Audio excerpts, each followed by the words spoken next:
Bapak Ibu sekalian, jamaah calon haji rahimani wa rahimakumullah, pada sesi kali ini kita akan membahas tentang Hijr Ismail. Nah, Hijr Ismail ini agak berbeda dari bagian-bagian Ka'bah yang biasanya kita mengenalnya dengan bentuk kotak, tapi di Hijr Ismail ini bentuknya adalah setengah lingkaran.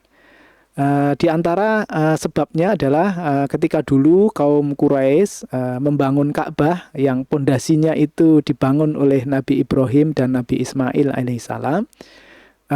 Pada saat itu kaum Quraisy kekurangan dana.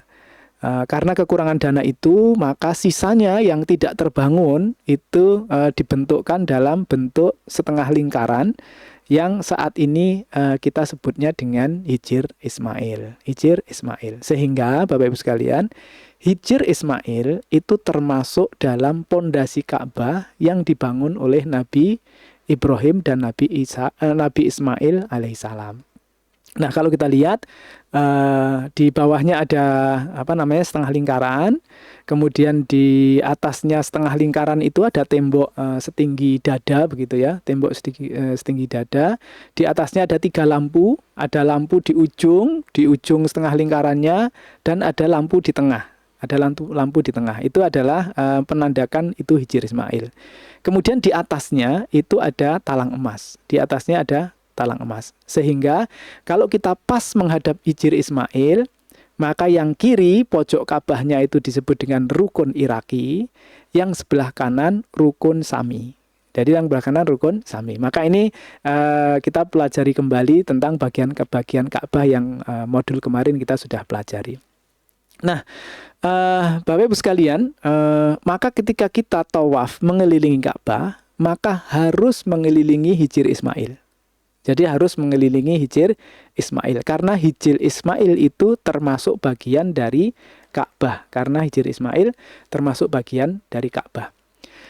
Dalam sebuah hadis, Nabi SAW bersabda kepada Ibunda Aisyah radhiyallahu anha, yang artinya adalah, "Wahai Aisyah, kalau bukan karena kaummu, yakni kaum Quraisy, baru saja lepas dari zaman jahiliyah, niscaya akan aku robohkan Ka'bah." Nanti kalau Ka'bah dirobohkan akan menjadi fitnah yang besar gitu ya. "Aku ratakan dengan tanah, lalu aku buatkan baginya 2 pintu timur dan barat.